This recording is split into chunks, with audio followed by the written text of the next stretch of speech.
Viendo esto, Simón Pedro cayó de rodillas ante Jesús, diciendo: apártate de mí, Señor, porque soy hombre pecador.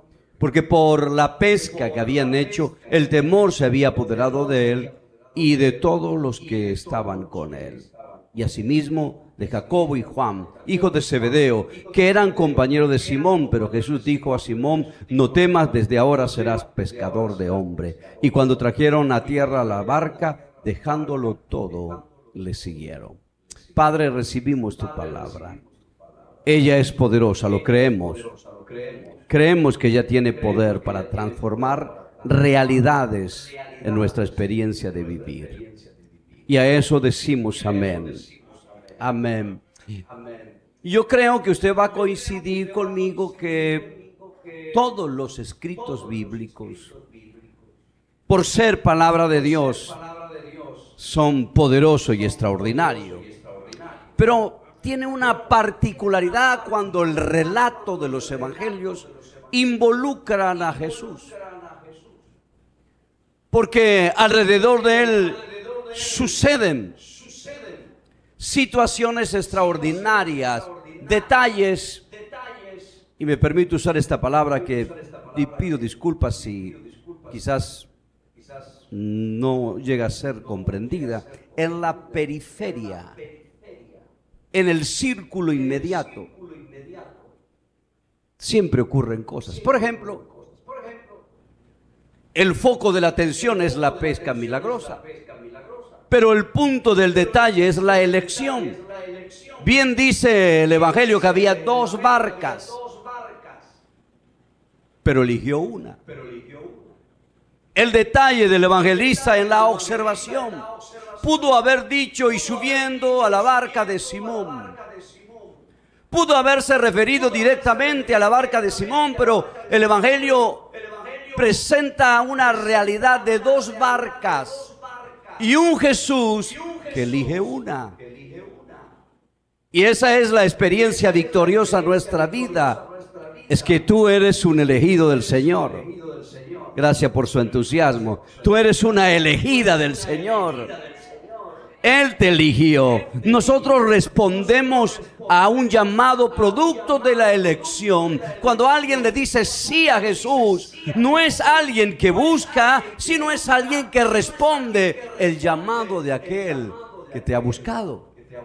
Así lo dice la palabra: no os escogí, no me escogieron vosotros a mí, sino que yo los escogí a ustedes. Así que tú eres una elección, y porque eres una elección, eres la mejor elección que Dios ha hecho. Tú eres la mejor elección, y eso trae con el peso de la gloria de que tu destino está marcado, porque no eres producto de una circunstancia, sino producto de una elección divina. Si quiere, diga al de al lado: tú eres un elegido. Dígaselo fuerte: tú eres una elegida. Y no solamente repara ese detalle el Evangelio, sino dice que la barca estaba en la orilla, encallada. No sé si esa expresión se puede comprender. Estaba varada en la orilla, estaba detenida en la orilla. No solo una elección, sino que hay una barca que está varada, y Jesús le pide a Simón que la quite de la arena y que la ponga en estado de flotabilidad. Allí parada, allí varada en el lugar, no tiene sentido, no tiene utilidad, no produce la razón por la cual existe una barca.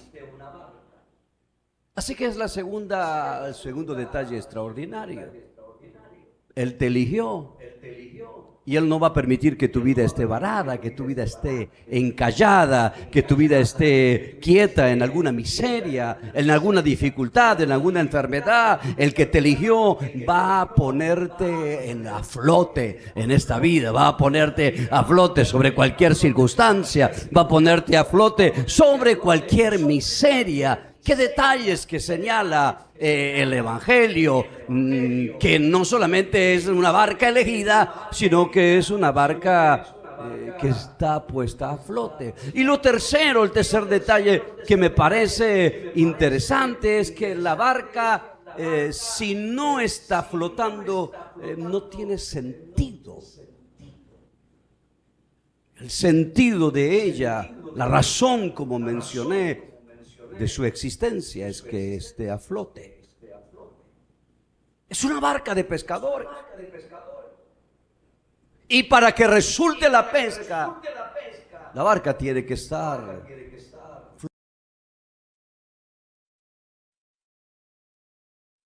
sentido.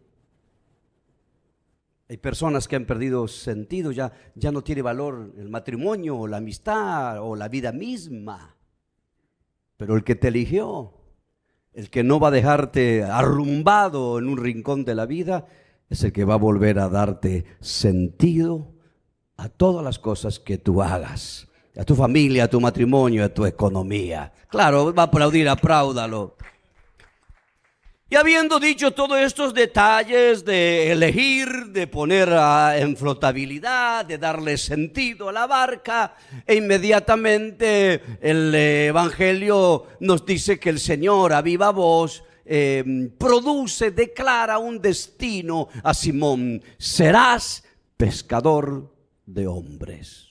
Pero para lograr el destino, ese destino impuesto, ese destino proclamado, es un simple pescador artesanal, es un pescador de la vida, vive de eso, pero ahora su barca está a flote, su barca no está encallada y su barca está elegida. Y con esta frase el Señor direcciona la vida de Simón: serás pescador de hombres. Pero las palabras que el Señor pronuncia no se activan a menos que alguien lo active. Y la primera cosa que sugiere el texto es la fe. La fe es una cuestión de destino. ¿Cuánto lo pueden creer eso? Uno habla de la fe, pero la fe no solamente es la certeza de lo que se espera, la convicción de lo que no se ve. La fe tiene que ver con asumir que Dios te eligió, asumir que tu vida tiene sentido y asumir que Dios tiene un propósito. Uno tiene que aceptar, tiene que apropiarse de estas palabras, y es lo que sostiene a un individuo en medio de cualquier miseria, el apropiarse del sentido que Dios nos ha dado en la vida. Para eso estamos, para esto hemos venido. Y disculpen, pero desde que estoy en este país escucho que la mayoría de las personas solo hablan de la razón que tienen en este país: trabajar y trabajar y trabajar. Y está bien, alguien si no trabaja no puede enfrentar la experiencia de la vida, pero eso no es todo. Hay un destino, tu vida ha sido elegida, tú eres una barca que está a flote y Dios tiene un propósito: te haré pescador de hombres. Y eso debe asumirse, eso debe tomarse con la fe. De tal suerte y verdad que cuando llegaron después de la barca, dice que allí dos discípulos estaban los padres. Estaban Zebedeo, era el padre de Santiago y Juan, y estaba la barca, y estaba la pesca, y estaba el milagro de la pesca. Se habían llenado una barca y luego tuvieron que llamar a sus amigos para llenar la segunda barca. Y en medio de toda esa experiencia de milagro, Jesús vuelve a decirle: te haré pescador de hombres. Y dice el texto que habiendo dejado todo, le siguieron. Dejaron la pesca, dejaron al padre, a don Zebedeo, dos hijos, dejaron a su padre, dejaron sus redes, dejaron su oficio. Pudieron haber terminado la travesía, pudieron haber ido al mercado, pudieron haber vendido los peces, pudieron haber hecho de aquellos peces un capital, la economía, pudieron haber llegado a la casa, haber distribuido el dinero después de vender la pesca, ya que era milagrosa, y luego disponerse a considerar la invitación de Jesús de ser pescadores de hombre. El texto es radical, dice que dejándolo todo, dejaron los peces, dejaron el milagro, dejaron a un padre que estaba allí en la barca, sus dos hijos, dejaron las redes y dejándolo todo, le siguieron. Es fe. Es fe para atreverse a renunciar. Fe para atreverse a dejar. Si hay algo que a las personas no nos gusta es dejar lo que se ha conseguido. Soltar lo que tanto ha costado, lo que tanto uno ha construido en la vida. tuvieron fe. Y la fe siempre tiene una palabra, gracias. La fe siempre tiene una palabra. La palabra desata la fe. Cierto, la fe viene por el oír y el oír de la palabra de Dios. Pero escuchen la palabra que Dios soltó a través de Jesús para despertar fe a los pescadores, rústicos, artesanos de la pesca. Echad la red a la derecha. Y la respuesta de Simón: en tu palabra echaré la red. Es fe en la palabra. Es fe en un destino, es fe en un llamado, es creer al que te llama sin mayor explicación. Y se impone la renuncia de todo, aún sin entender cómo sería esto de pescar hombres. No hubo explicación, no les dijo de qué se trataba, no le explicó cómo se ganaría, cómo se pesca a los hombres. Simplemente dijo: te haré pescador de hombres. Sin mayor detalle, sin ninguna explicación. Y dejándole todo le siguieron. Y la razón es porque hay una palabra: echa la red a la derecha y en tu palabra lo echaré. ¿Saben? No es propicio pescar aquel día. Las circunstancias son negativas. La hora no es propicia. En el mar de Galilea no se pesca de mañana. En el mar de Galilea se pesca cuando el sol va declinando. Los estudios de la piscicultura dicen que los rayos solares, los rayos catódicos, producen una suerte de espejismo sobre la superficie del agua y los peces se sumergen.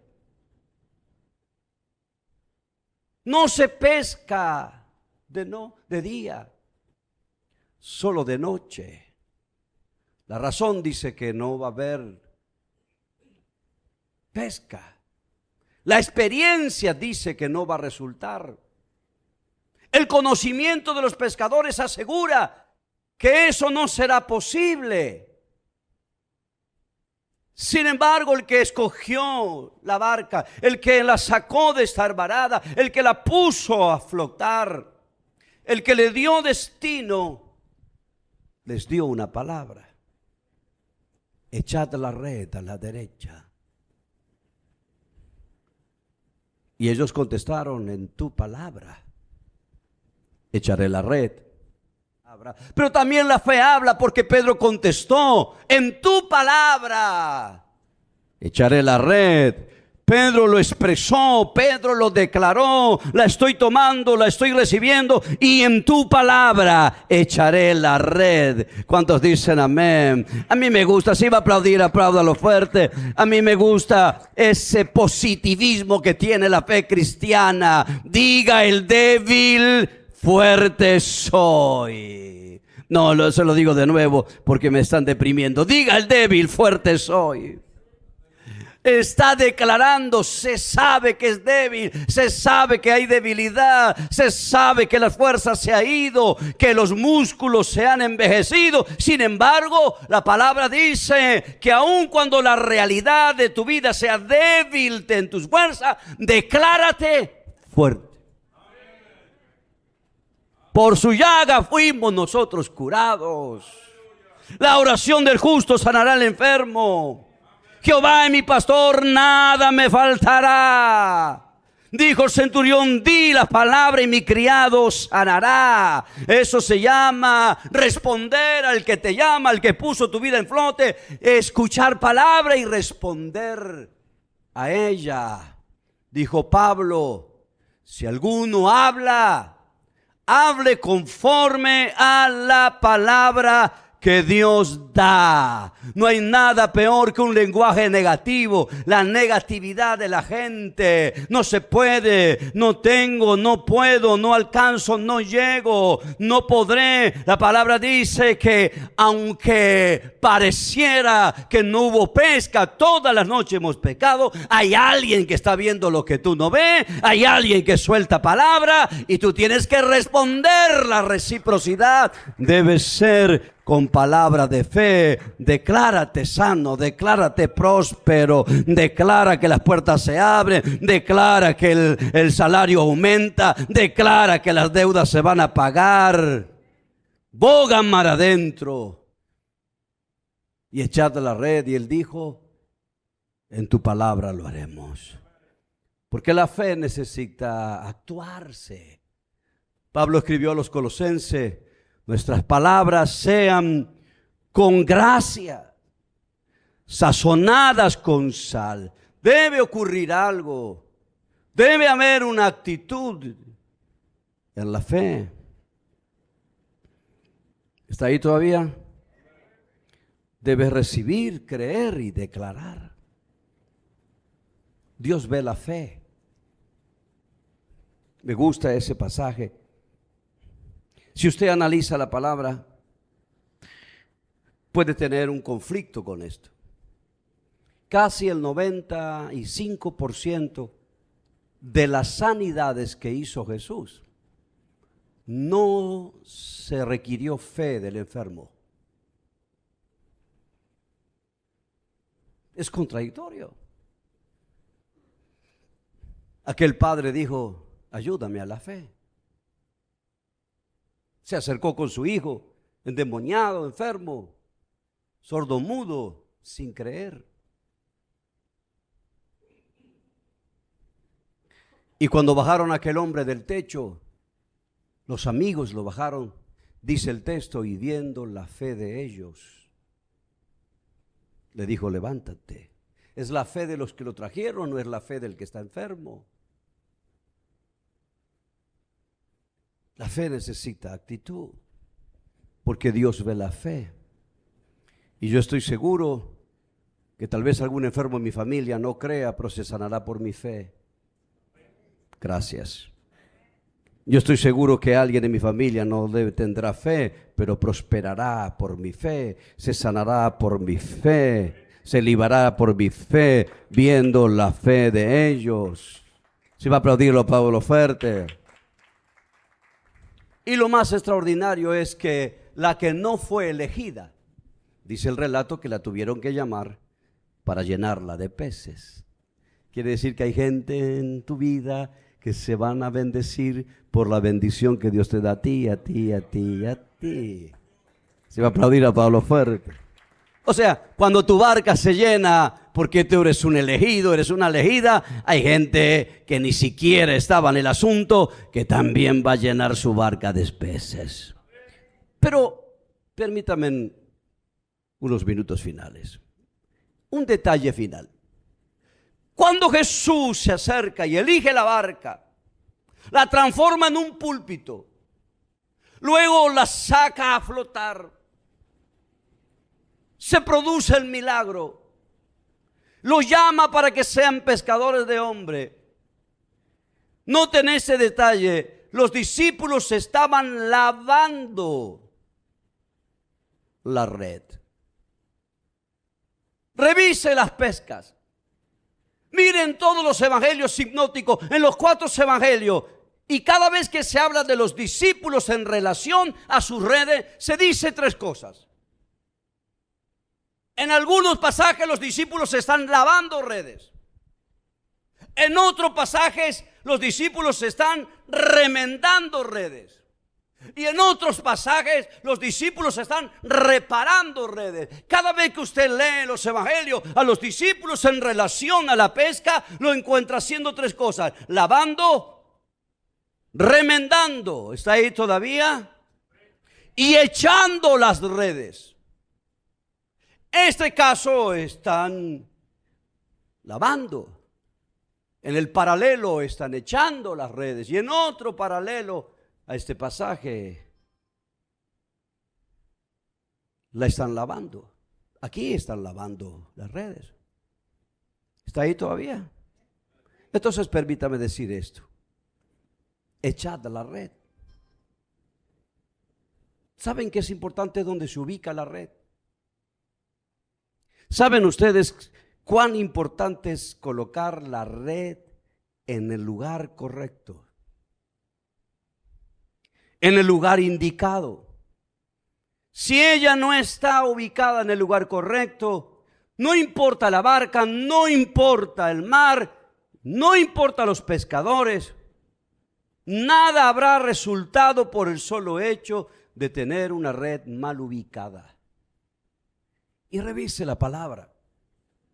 ¿Qué le pasó a David por estar en el lugar equivocado? En el año en que los reyes salen a la guerra, David se quedó donde no debió estar, y el dulce cantor de Israel, el conforme al corazón de Dios, fue seducido por la debilidad al mirar a una mujer que no debió mirar, por estar en el lugar equivocado.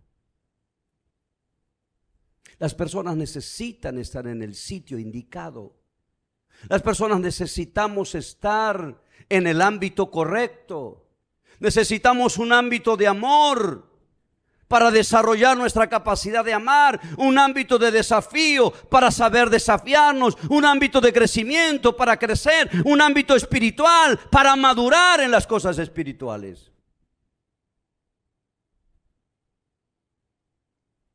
Samuel estuvo en el lugar correcto, no conocía a Dios, no sabía cuál era su voz, fue regalado al sacerdote, pero en el día en que el Señor salió a buscar a un siervo, lo encontró en el lugar indicado.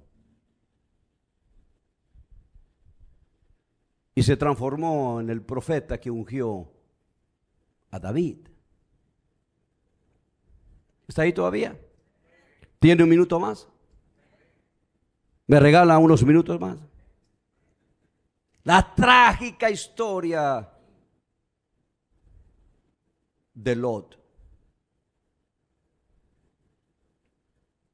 Rico como Abraham. Por una unción de reflejo. El texto dice, Abraham era riquísimo y Lot también, porque andaba con Abraham. No estaba en él la unción de la riqueza, pero se proyectó.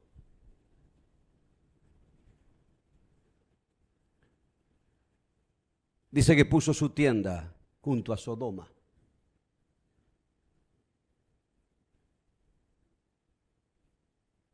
A la orilla, al límite del Sodoma. La palabra Sodoma viene de sodomita.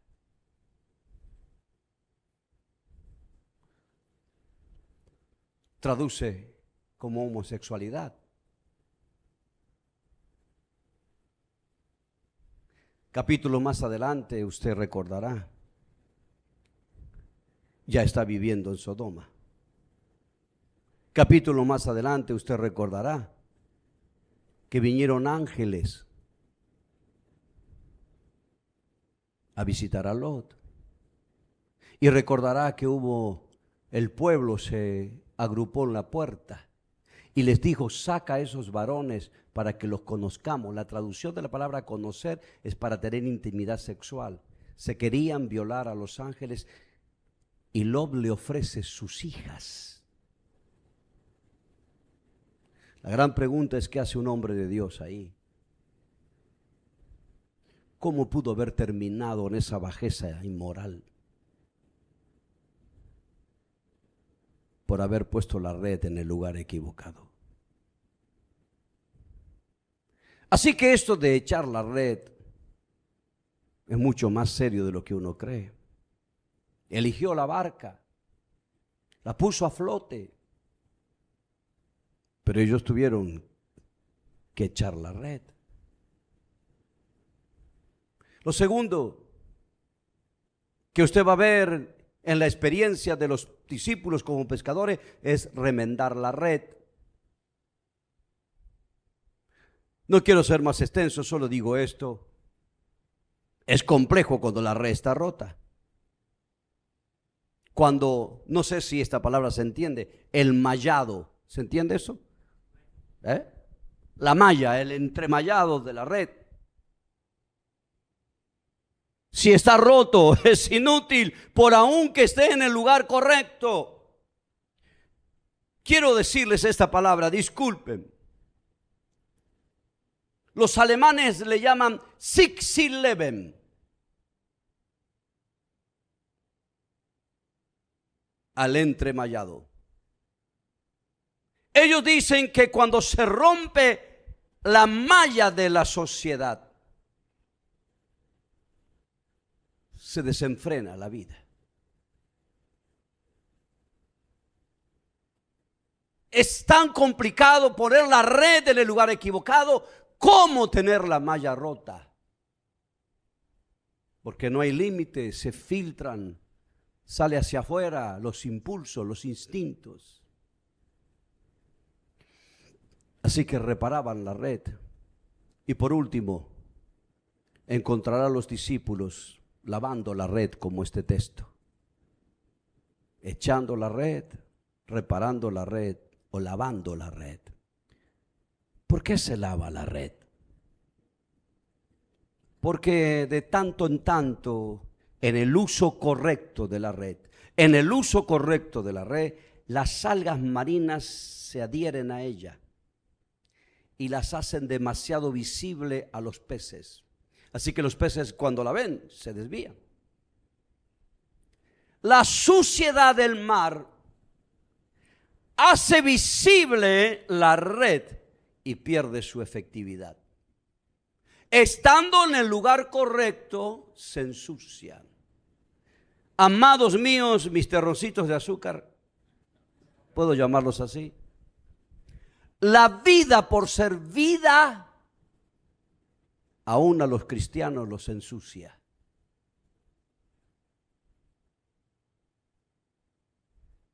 Se lo tuvieron que decir a Moisés de una manera diferente. Quita el calzado de tus pies, porque el lugar donde estás santo es. Uno no puede evitar que las impurezas de la vida de tanto en tanto se adhieran. Lo que sí debe tener la conducta de limpiar el alma,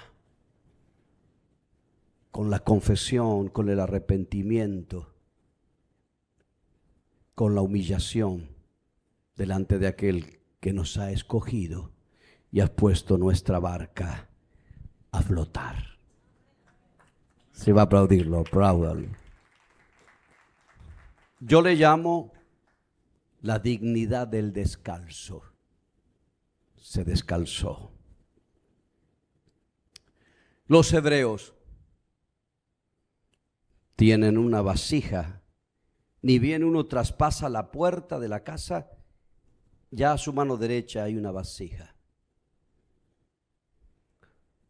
Para que nadie ingrese a la casa sin lavarse los pies. Porque el caminar del día hace que el polvo se pegue a los pies.